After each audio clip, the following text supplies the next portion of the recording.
The Kolar times Kannada ನ್ಯೂಸ್ಗೆ ಸ್ವಾಗತ. ಕಾಂಗ್ರೆಸ್ ದೇಶದಲ್ಲಿ ಅರಾಜಕತೆ ಸೃಷ್ಟಿಸಲು ಮುಂದಾಗಿದೆ. ಯದುವೀರ್ ಒಡೆಯರ್ ನೀಟ್ ಪ್ರಶ್ನೆ ಪತ್ರಿಕೆ ಸೋರಿಕೆ ಪ್ರಕರಣವನ್ನು ಕೇಂದ್ರ ಸರ್ಕಾರ ಗಂಭೀರವಾಗಿ ಪರಿಗಣಿಸಿದ್ದು, ತಪ್ಪಿತಸ್ಥರ ವಿರುದ್ಧ ಕ್ರಮ ಕೈಗೊಂಡಿದೆ. ಆದರೂ ಇದೇ ವಿಚಾರ ಮುಂದಿಟ್ಟುಕೊಂಡು ಕಾಂಗ್ರೆಸ್ ದೇಶದಲ್ಲಿ ಅರಾಜಕತೆ ಸೃಷ್ಟಿಸಲು ಯತ್ನಿಸುತ್ತಿದೆ ಎಂದು ಸಂಸದ ಯದುವೀರ್ ಒಡೆಯರ್ ಆರೋಪಿಸಿದ್ದಾರೆ. ಇದು ಕಾಂಗ್ರೆಸ್ನ ವ್ಯವಸ್ಥಿತ ಷಡ್ಯಂತ್ರವಾಗಿದ್ದು, ಪ್ರಜಾಪ್ರಭುತ್ವ ವ್ಯವಸ್ಥೆ ಗಟ್ಟಿಯಾಗಿರುವುದರಿಂದ ಬೇರೆ ದೇಶಗಳಂತೆ ಇಲ್ಲಿ ಅರಾಜಕತೆ ಸೃಷ್ಟಿಸಲು ಸಾಧ್ಯವಿಲ್ಲ ಎಂದು ಅವರು ಹೇಳಿದ್ದಾರೆ. ಅಲ್ಲದೆ ಮೈಸೂರಿನ ಎನ್ಆರ್ ಕ್ಷೇತ್ರದಲ್ಲಿ ಮತದಾರರ ಪಟ್ಟಿ ಸೇರ್ಪಡೆ ಪ್ರಕ್ರಿಯೆ ಪ್ರಾಮಾಣಿಕವ ನಡೆಯುವ ಬಗ್ಗೆ ಅನುಮಾನ ವ್ಯಕ್ತಪಡಿಸಿದ್ದಾರೆ. ನೋಡಿ, ಈಗಾಗಲೇ ಈ ನೀಟು ಏನು ಪೇಪರ್ ಲೀಕ್ ವಿಚಾರ ಇತ್ತು, ತಕ್ಷಣವೇ CBI ಇನ್ಕ್ವೈರಿ ಮಾಡಿಸಿ ಅವರು 12-13 ಜನನ ಬಂಧನೆ ಮಾಡಿದ್ದಾರೆ. ಫಾಸ್ಟ್ ಟ್ರ್ಯಾಕ್ ಕೋರ್ಟ್ ಕೂಡ ಸೃಷ್ಟಿ ಮಾಡಿದ್ದಾರೆ. ಜೊತೆಗೆ ಹೊಸ ಕಾನೂನು ಕೂಡ ರೂಪಿಸಲಿಕ್ಕೆ ಇವತ್ತು ಮುಂದುವರಿತಾ ಇದ್ದೀವಿ.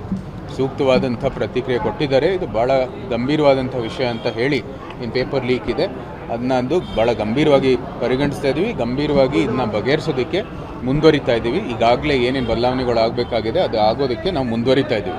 ಜೊತೆಗೆ ನೀಟಿನ ಎಕ್ಸಾಮಿನೇಷನ್ ಆಗಲೇ ಆಗಿ ಫಲಿತಾಂಶನೂ ಕೂಡ ಬಂದಿದೆ. ಸೊ ಈಗ ಈ ಒಂದು ಪ್ರಾಮಾಣಿಕವಾದಂಥ ಒಂದು ಹೋರಾಟ ಏನು ನಡೀತಾ ಇತ್ತು, ಅದ್ರ ಜೊತೆಗೆ ಹಲವಾರು ಗುಂಪುಗಳು ಸೇರಿದ್ದಾವೆ. ಇದು ಭಾರತ ಒಂದು ಸಮಾಜ, ಭಾರತವನ್ನು ವಿಭಜನೆ ಮಾಡುವಂಥದ್ದು ಕೆಲವು ಗುಂಪುಗಳಿರ್ಬೋದು, ಕೆಲವು ಎಡಪಂಥಿ ಭಾವನೆ ಇರುವಂಥದ್ದು ಗುಂಪುಗಳಿರ್ಬೋದು. ಎಲ್ಲನೂ ಕೂಡ ಇವತ್ತು ಕಾಂಗ್ರೆಸ್ಸು ಕೂಡ ಸೇರಿಕೊಂಡು ಮಾಡ್ತಾ ಇರೋದು ಒಂದು ರೀತಿ ಅರಾಜಕತೆಯನ್ನು ಸೃಷ್ಟಿಸುವ ಒಂದು ನಿಟ್ಟಿನಲ್ಲಿ ಇವರು ಕೆಲಸವನ್ನು ಮಾಡ್ತಾ ಇದ್ದಾರೆ. ಸುತ್ತಮುತ್ತ ಒಂದು ರಾಷ್ಟ್ರಗಳಲ್ಲಿ ಏನು ನಡೆದಿದೆ, ಏನು ಅಂತಾರಾಷ್ಟ್ರೀಯ ಕೆಲವು ಷಡ್ಯಂತ್ರಗಳನ್ನು ಕೂಡ ಒಂದು ಮಾದರಿಯಾಗಿ ಇವರು ಅದನ್ನ ಒಂದು ರೀತಿಯ ಒಂದು ಯತ್ನವನ್ನು ಪ್ರಯತ್ನ ಮಾಡ್ತಾ ಇದ್ದಾರೆ. ಇದು ನಿಜಕ್ಕೂ ಖಂಡನೀಯ. ಕಾಂಗ್ರೆಸ್ ಕೈ ಜೋಡಿಸೋದು ಎಷ್ಟು ಮಟ್ಟಿಗೆ ಸರಿ ಸರ್?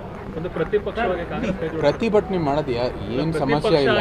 ಕಾಂಗ್ರೆಸ್ ಕೈ ಜೋಡಿಸೋದು ಎಷ್ಟು ಮಟ್ಟಿಗೆ ಸರಿ? ಪ್ರತಿಭಟನೆ ಮಾಡೋದ್ರಲ್ಲಿ ಏನು ಸಮಸ್ಯೆ ಇಲ್ಲ. ನಾವು ಕೂಡ ಪ್ರತಿಭಟನೆ ಮಾಡ್ತೀವಿ. ಇಲ್ಲೂ ಕೂಡ ನಾವು ವಿರೋಧ ಪಕ್ಷ ಆಗಿ ನಾವು ಪ್ರತಿಭಟನೆ ಮಾಡ್ತಾ ಇರ್ತೀವಿ. ಆದರೆ ಇವರು ಅರಾಜಕತೆ ಸೃಷ್ಟಿಸುವಂಥ ಏನು ಯತ್ನ ನಡೀತಾ ಇದೆ ಅದು ಖಂಡನೀಯ. ಭಾರತದಲ್ಲಿ ಪ್ರಜಾಪ್ರಭುತ್ವ ಇದೆ. ಪ್ರಜಾಪ್ರಭುತ್ವದಲ್ಲಿ ಚರ್ಚೆ ಆಗಬೇಕು ಎಲ್ಲಿ? ಸಂಸತ್ನಲ್ಲೋ ಆಚೆನೋ.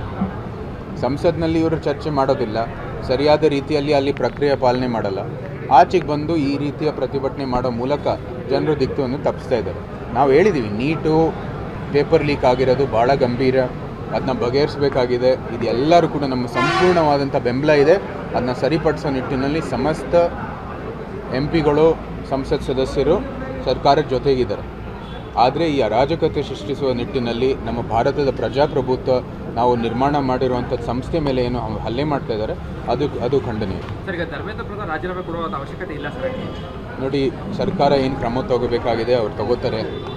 ಇವತ್ತಾಗಲೇ ಈ ಒಂದು ಪೇಪರ್ ಲೀಕ್ ವಿಚಾರ ಕುರಿತು ಏನೇನು ಸೂಕ್ತವಾದಂಥ ಕ್ರಮ ತಗೋಬೇಕಾಗಿದೆ ಪ್ರಧಾನಮಂತ್ರಿಯವರೇ ಸ್ವತಃ ಇವತ್ತು ಅಡ್ರೆಸ್ ಮಾಡಿ, ರಾತ್ರಿ ಅವ್ರು ಅಡ್ರೆಸ್ ಮಾಡಿ ಎಲ್ಲ ರೀತಿ ಏನು ಪರಿಹಾರ ಕೊಡ್ತಾ ಇದ್ದಾರೆ ಅಂತ ಹೇಳಿದ್ದಾರೆ. ನೋಡೋಣ ಮುಂದೆ ಏನು ಕ್ರಮ ತಗೋಬೇಕಾಗಿದೆ ಅವ್ರು ಸೂಕ್ತವಾದಂಥ